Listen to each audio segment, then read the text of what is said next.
प्यारे ज्ञानात्मन, आज दिनांक 17 मार्च सन 2024 ईस्वी की शाम, क्या नाम देते हैं इसका, भूदत्ताश्रम, नया गांव, इंचोली, मेरठ, उत्तर प्रदेश में रेखा जी एवं पीतम सिंह जी के द्वारा आज आप और हम सत्संग के माध्यम से उपस्थित हैं।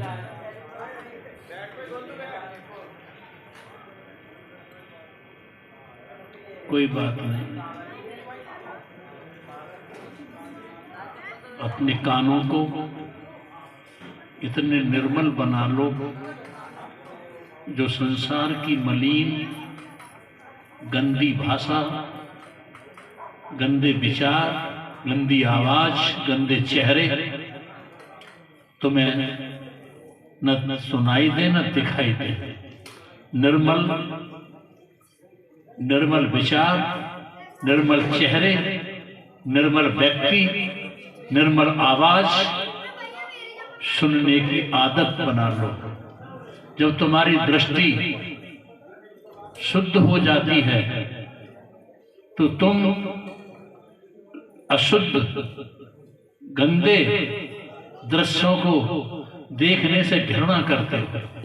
जब तुम्हारे कान सुंदर हो जाते हैं, शुद्ध हो जाते हैं, संत महात्माओं की वाणी को सुनने के अभ्यस्त हो जाते हैं, महापुरुषों की वाणी सुनने के साथ साथ सदग्रंथों के वाक्यों को सुनने के अभ्यस्त हो जाते हैं, तो वह कान संसार के मलिन लोगों की वाणियों को सुनने से घृणा करते हैं। जैसे एक सफेद चादर मैले काले दागों को अलग दिखा देती है, ऐसे ही तुम्हारे कान संत महापुरुषों की आवाजों को सुनने वाले हो जाते हैं तो काल और माया के जीवों की आवाज को नहीं सुनते हैं। ना ही उन लोगों ने सुना है जो परमात्मा के भजन ध्यान करने वाले कान, आंख, हाथ, पैर, मस्तिष्क होते हैं। आइए मत सुनो उन बातों को। तुम्हारी खुराक ये संसार के व्यंजन, वनस्पति पदार्थ नहीं है। तुम्हारी खुराक शब्द है, नाम है, परमात्मा का स्मरण है, ध्यान है, और उसी से तुम्हारे व्यक्तित्व का निर्माण होता है। आइए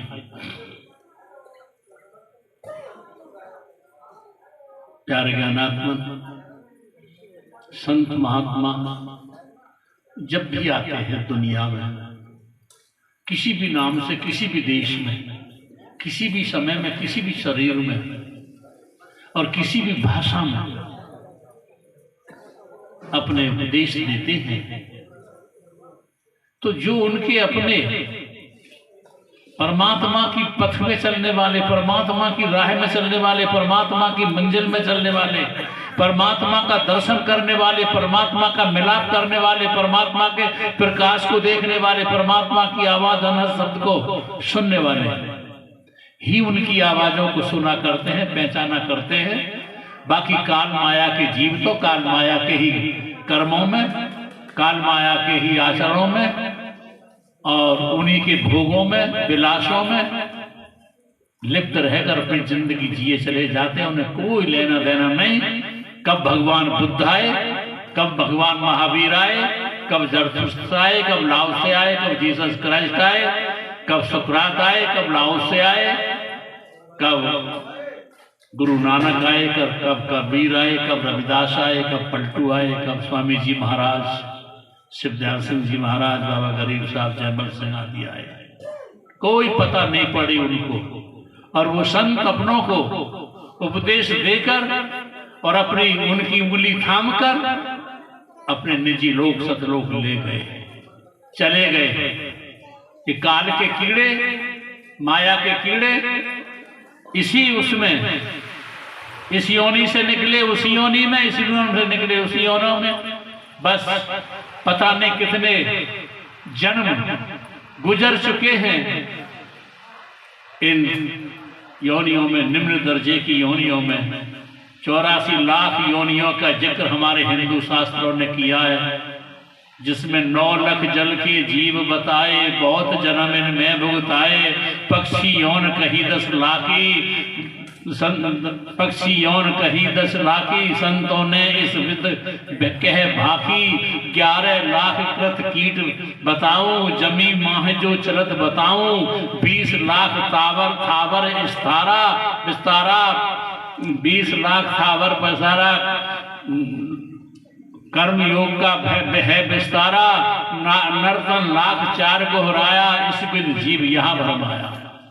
184 योनि का जिक्र संतों ने किया है।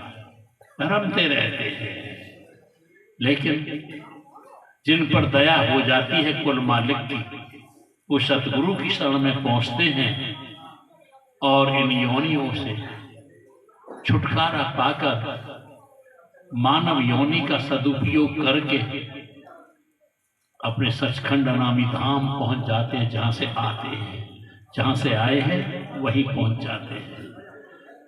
तो तुम परमात्मा के अंशी हो, संतों के वंशज हो।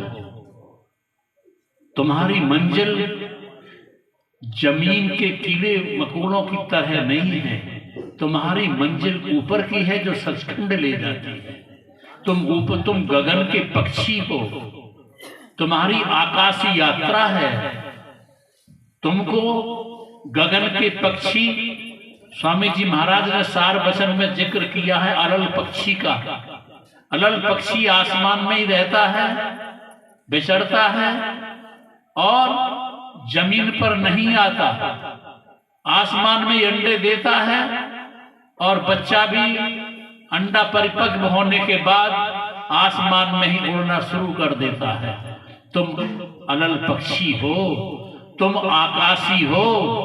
जमीन पर तुम्हारा निवास नहीं है, आ गए हो काल माया की दुनिया में, लेकिन तुम्हारा घर ये नहीं है। तुम्हारा घर सचखंड है, अनामी धाम है, सतलोक है। जहां से तुम आए हो वहीं पहुंचने के लिए संत महात्मा तुम्हें आह्वान करते हैं, संत महात्मा तुम्हें याद दिलाते हैं, तुम्हारी मूर्छा तोड़ते हैं, तुम्हें जागरूक करते हैं, तुम्हें होश दिलाते हैं कि बेहोशी में जिंदगी मत जियो।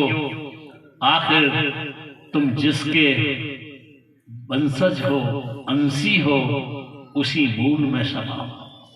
आइए एक चीनी कथा पढ़ता था मैं। चीन की एक राजा था और संपन्न था, सारी सुख सुविधाएं थी, खजाने थे, सेना थी, बहुत सी सारी उपलब्धियां थी। इकलौता बेटा था। अब बीमार हुआ, काफी इलाज कराया। राजा था, जितने भी उसके राज्य में अच्छे अच्छे चिकित्सक थे, वैद्य थे, सबको उपचार हेतु बुलाया। और लेकिन बस विधि के विधान में कोई हस्तक्षेप नहीं कर सकता। गोस्वामी तुलसीदास ने उसमें लिखा है कि जीवन मरण यश विधिहात, ये कुछ लाभ हान जीवन मरण यश अपयश विधि हार। ये परमात्मा के द्वारा प्रारब्ध कर्मों का परिणाम होता है। डॉक्टरों ने मना कर दिया, अब नहीं बच पाएगा ये, भरसक प्रयत्न कर लिया हमने, बस निराश हो गया इलाज करते करते।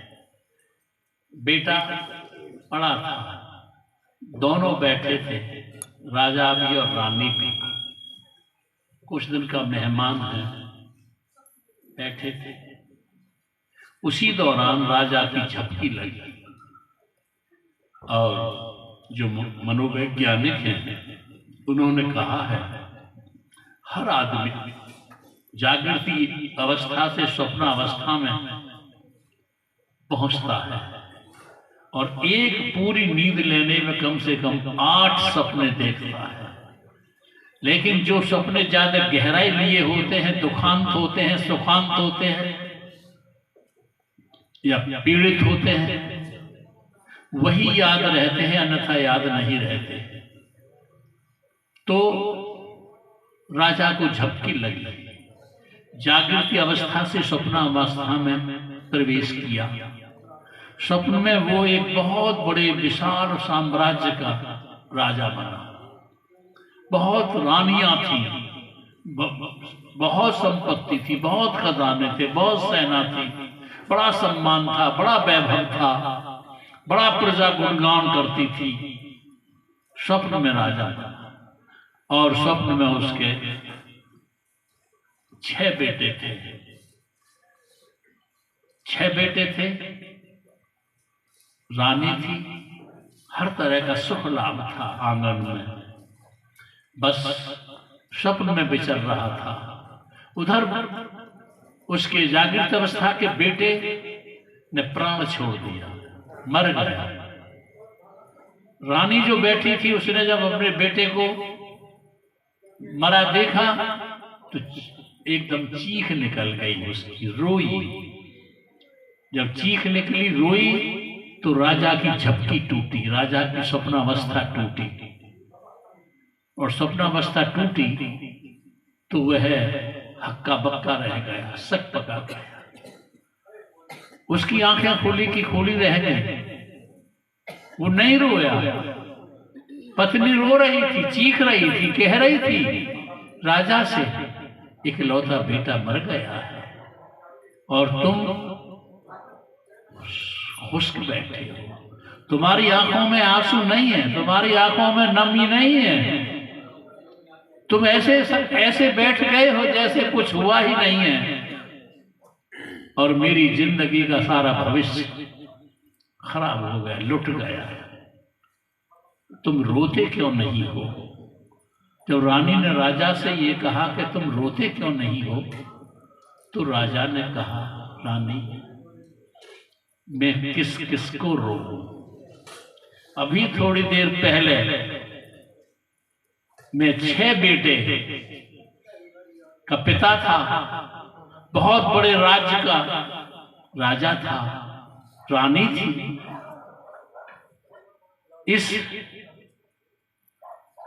इस घटना से पहले मैं जो स्वप्न में घटित हो रहा था उसमें मैं प्रसन्न था। अब ये घटना हो गई, वो घटना मुझसे खो गई, अब बता मैं उनके लिए रोऊं या इसके लिए रोऊं? जब इतने खो गए, ये एक भी खो गया, किस किस को रोऊंगा मैं?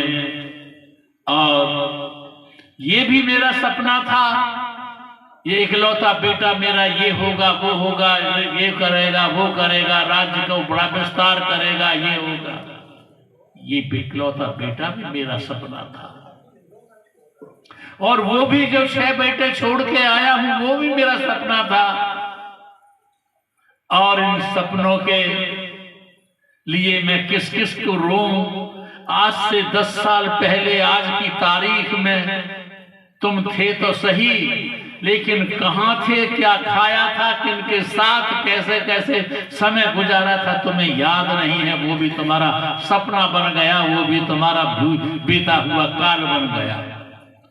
आज से तुम्हारे 10 साल बाद जीवन में कौन सी घटना घटेगी आज की तारीख में, कहां होगे, क्या खाओगे, क्या पहनोगे, किन किन मित्रों से, दोस्तों से तुम्हारा साक्षात्कार होगा, ये भी तुम्हारा सपना है। तो उस राजा ने कहा, मैं किस किस के लिए रोऊं, कितने छोड़ के आया हूं मैं। हिंदू संस्कृति कहती है कि हम न जाने कितनी योनियों से गुजर के आए हैं, कितनी पत्नियों के पति बने हैं, कितनी पतियों की पत्नी बनी है, कितने बेटों की माँ बनी है, बाप बने हैं, कितने के क्या बने हैं, कितनों के दोस्त बने हैं, कितनों के दुश्मन बने हैं, कितनों के सहयोगी बने हैं, कितनों के विरोधी बने हैं, कोई याद नहीं है इस जीवन चक्र में। तो संत सतगुरु कहते हैं, ऐ मेरे संतों के बच्चों, तुम सपनों के पार चलो। तुम ये सपने जो तुम देख रहे हो, इन सपनों के पार चलो। सपनों के पार पहुंचने के बाद ही तुम्हारी रूहानियत की दुनिया शुरू होती है, और वही रूहानियत की दुनिया तुम्हारी हकीकत असली होती है। और उसी रूहानियत की दुनिया के प्रवेश होने की तुम्हें संत महात्मा युक्ति सौंपते हैं।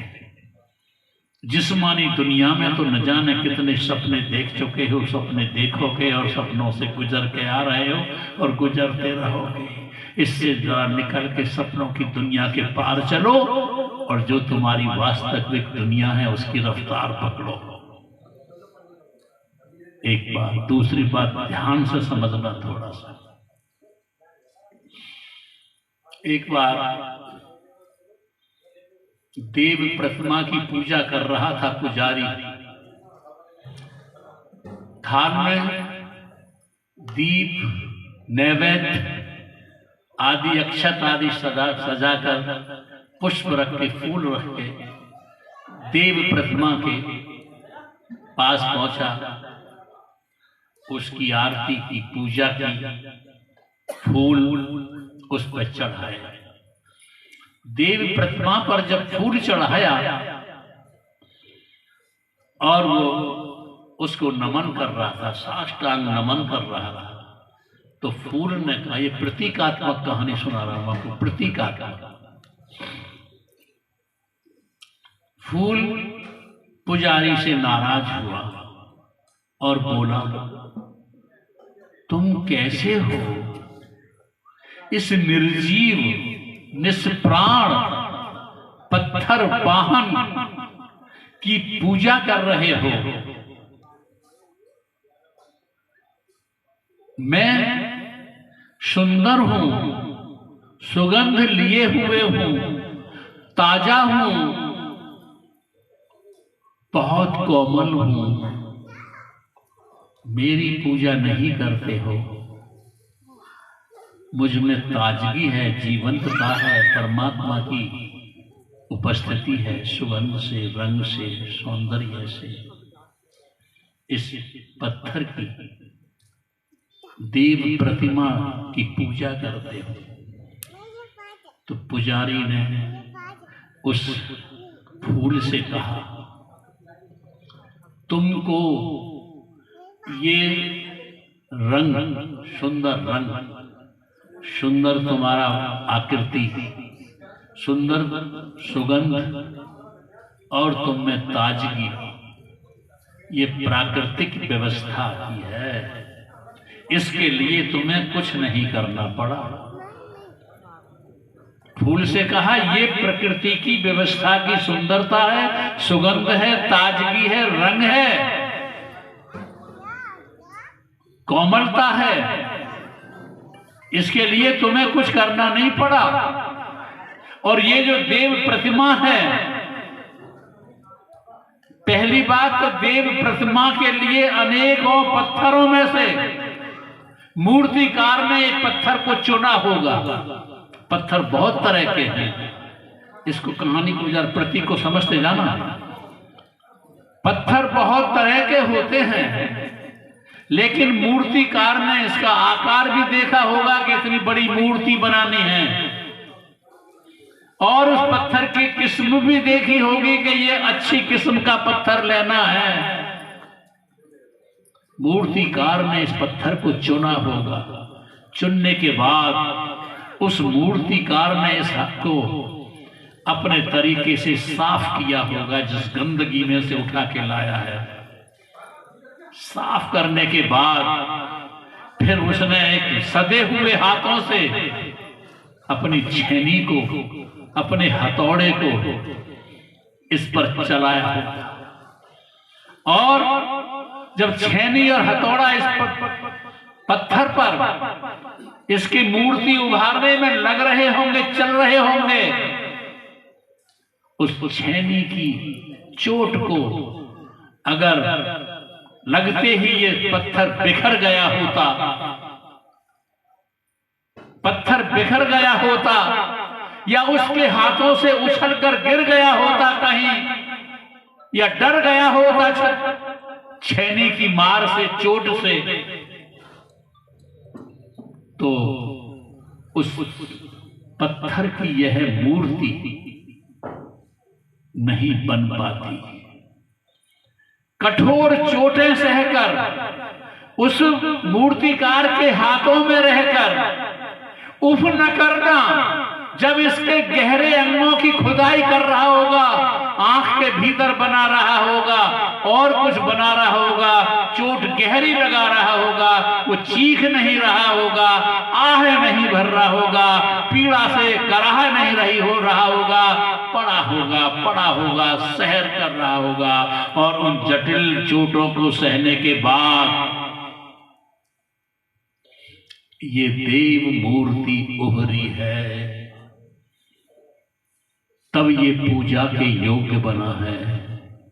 साधारण पत्थर पूजा के योग्य बना है। तुम एक भूल से कहा, तुम एक चोट नहीं सह सकते, और जो जटिल चोटों को सहने के बाद निखरा है, उभरा है प्रतिमा किसी भी देव की, वो पूज्य है। इस कहानी की अतिशोक्ति इधर ले जाइए। देवी प्रतिमा स्थूल दिखाई देता है, हमारी स्थूल की चमड़े की आंखों से दिखाई देता है, लेकिन जिसे हम संत कहते हैं, जिसे हम गुरुत्व पर स्थित होने वाला गुरु कहते हैं, ये भी आम आदमी की तरह होता है। लेकिन परमात्मा जिसको गुरुत्व, जिसको संतत्व, जिसको संत या गुरु पद पर स्थापित करना चाहता है, वो और शरीरों से भिन्न शरीर भी होता है उनका। तुमने देखा होगा भगवान बुद्ध को, भगवान महावीर को, जीसस क्राइस्ट को, शुक्राचार्य को देखा होगा, लाओत्से को देखा होगा, आपने कृष्ण को देखा होगा, राम को देखा होगा, आपने कबीर को देखा होगा, नानक को देखा होगा, रविदास को देखा होगा, स्वामी जी महाराज, शिवदयाल सिंह जी महाराज को देखा होगा। उनके बॉडी, शरीर एक अलग ही शरीर हैं, लेकिन शरीर भी जैसे पत्थरों से चुनकर मूर्तिकार ने देव प्रतिमा के लिए पत्थर चुना, ऐसे ही परमात्मा जिनमें संतत्व गुरुत्व प्रकट करता है, निखारता है, उनके शरीरों की भी ऊर्जा, उनके शरीरों का भी, जिसे हम अंग्रेजी में ओरा कहते हैं, तेज कहते हैं, आभा मंडल कहते हैं, उनके शरीरों का भी अलग देखा होगा। किसी को देख लो, किसी भी महापुरुष को देख लो, उनका शरीर अलौकिक, अलग तरह का, उनके फेस, जैसे हम चार्ट फील्ड कहते हैं, जो नाम की ऊर्जा वो अपने भीतर कमाते हैं, नाम की ऊर्जा जब अपने भीतर कमाते हैं, वह ऊर्जा रोम रोम से प्रकट होती है, आभा मंडल उनका बन जाता है। जहां भी निकलते हैं वो अलग, जैसे किसी पतिव्रता स्त्री के लिए नहीं लिखा कबीर साहब ने, पतिव्रता ऐसे लगे जैसे लाखों में अलग दिखता है उसका तेज मंडल। ऐसे ही संत महात्मा का गुरुत्व पर स्थित होने के लिए उन्होंने क्या क्या नहीं सहा है। काल माया की दुनिया में सतगुरु आते हैं, क्या क्या नहीं सहते हैं, किन किन मन से, बुद्धि से, चित्त से, अहम से, वृत्तियों से, काल माया की घटनाओं से जूझ जूझ कर, अपने मन से जूझ कर, अपने चित्त से जूझ कर, विषम स्थितियों से जूझ कर, और तब अपने स्वयं पर स्थित होकर गुरुत्व पर स्थित होते हैं। देखो इतिहास उठा के,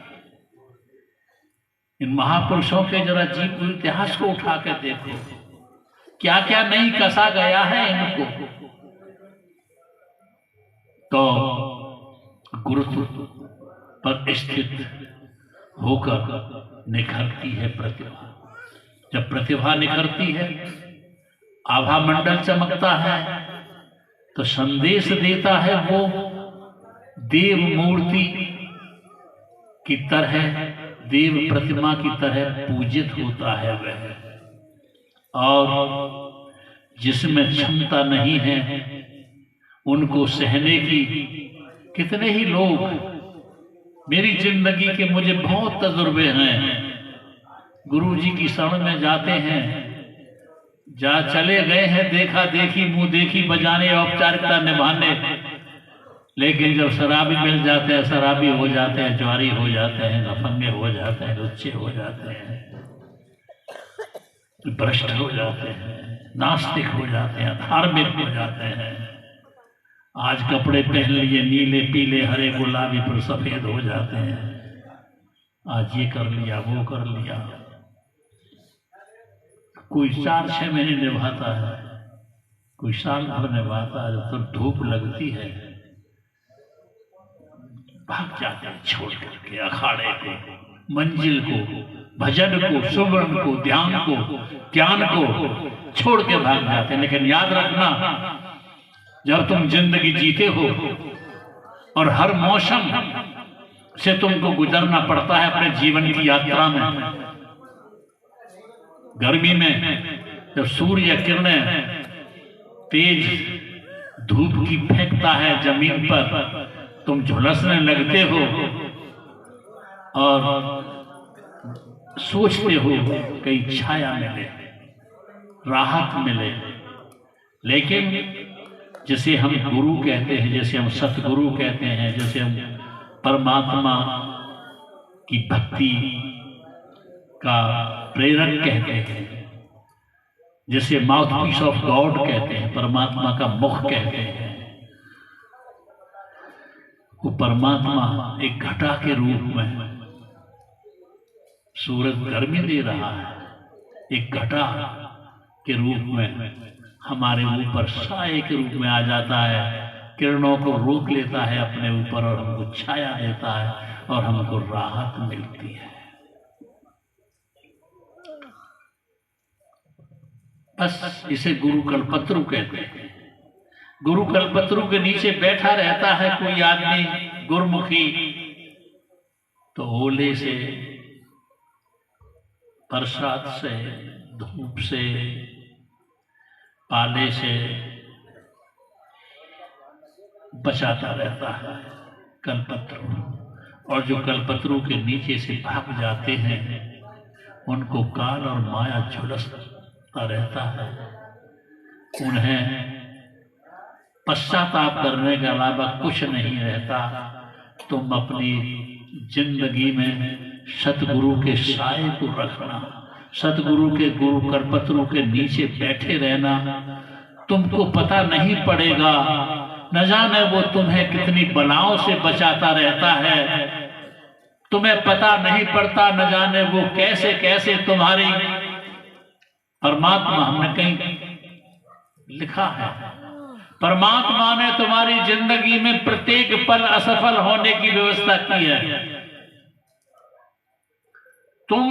तुम्हारी श्वास हर वक्त बाहर निकल रही है, लेकिन कोई शक्ति है जो तुम्हारी श्वास को भीतर धकेल रही है, वो तुम्हें दिखाई नहीं देती, वो तुम्हें दिखाई नहीं देती। तुम, प्रकृति तुम्हारे शरीर के साथ प्रतिपल खिलवाड़ कर रही है। तुम एक छोटे से अणु थे मां के गर्भ में, भ्रूण विकसित होकर बाहर आए, तुम्हारे कितने ही रूप हैं। आज बचपन से लेके अब तक के बुढ़ापे तक के अगर रोज के फोटो देखोगे अपने, तो तुम पहचान नहीं पाओगे मैं ही हूं, इतना तुमको बदला गया है। ऑटोमेटिक, तुम्हें कुछ नहीं करना पड़ता, तुम नहीं चाहते हम बूढ़े हो जाएं, तुम नहीं चाहते हम गरीब रहें, दरिद्र रहें, तुम नहीं चाहते हम बीमार रहें, तुम नहीं चाहते हम किसी नालायक शराबी ज्वारी मांसाहारी पति की पत्नी बने, तुम नहीं चाहते किसी कलहारी व्यभिचारिणी पत्नी के पति बने, नहीं चाहते नालायक संतान के पिता बने या नालायक पिता की संतान बने। लेकिन ये तुम्हारी जिंदगी के जीवन की यात्रा में ये सारी विषम घटनाएं आती रहती हैं, लेकिन इन सब के बावजूद भी तुमको न चाहते हुए तुम्हें जीना पड़ता है, तुम्हें समझौता करना पड़ता है उन स्थितियों से, तुम्हें उनके साथ अपनी भूमिका निभानी पड़ती है। ये निभाओ, अपने सब आदर्शों की पूर्ति करो, अपनी जिम्मेवारियां निभाओ, लेकिन अपने जीवन में साया जरूर रखो। सतगुरु का साया, परमात्मा का साया अपने जीवन में जरूर रखो। जो अदृश्य है, तुम्हें दिखाई नहीं देता, लेकिन वो सारे काम तुम्हारा करता रहता है और करता रहेगा। बस उस पर भरोसा रखो। मैं लंबी बात नहीं करूंगा, क्योंकि मेरे बीच में आज बहुत चेहरे देख रहा हूं, गाना बजाना करने वाले प्रेमी हैं और थोड़ा संगीत सुनेंगे। बस 3 बातों का याद रखना। एक, दुनिया के लोगों में रहते रहते दुनिया के लोगों की तरह अपनी बुरी आदतें मत सीख लेना। अभी एक मेरे प्रेमी का बच्चा गया था, कह रहा था मुझसे कि मैं साथियों के साथ रह के कभी कभी, अगर तुझे साथी शुअरों का संग करने को मिल जाए तो क्या टट्टी खानी शुरू कर देगा? तो संसार में सब तरह के लोग हैं, इनके बीच में तुम्हें रहना है, लेकिन अपनी एक पहचान, एक मर्यादा, गुरु के वाक्य पर अमल रहने की पूर्णता के साथ, तैयारियों के साथ अपने जीवन की यात्रा करो, और तब तुम देखोगे, अभी नहीं, जैसे किसी छोटे से अंकुर बीज बोने के बाद, अंकुर को सींचने के बाद में उसका फल दिखाई देता है, ऐसे ही अब तो तुम्हें परेशानियां महसूस होंगी। दुनिया की तरह हम मांस नहीं खाते, शराब नहीं पीते, जुआ नहीं खेलते, झूठ नहीं बोलते, या दुनिया की तरह हम जो मतलब अब तो कुछ हीनता सी महसूस करते रहो, लेकिन जब फल देखोगे इसका, तुम्हारे आने वाली संतान भी तुम्हारे प्रमाण देंगे, सब विशाल देंगे। तुम जिन लोगों के बीच में बैठोगे उनको भी तुम सुगंधित करोगे। और जिसे हम भारतीय संस्कृति कहते हैं, संत मत कहते हैं, जिसे हम अपना देश कहते हैं, जिसे हम अपना धर्म कहते हैं, तुम अपने देश की, अपने धर्म की, अपनी संस्कृति की, अपने संतों की एक पहचान, प्रमाण बनकर रहोगे। बहुत अच्छा लगेगा।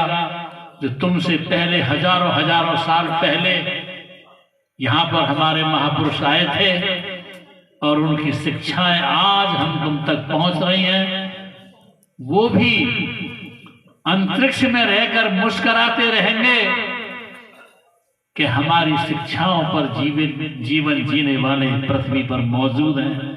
और एक दिया जल जाता है कहीं, उस एक दिए से बुझे हुए दीप हजारों जल जाते हैं, और अमावस्या भी दीपावली बन जाती है।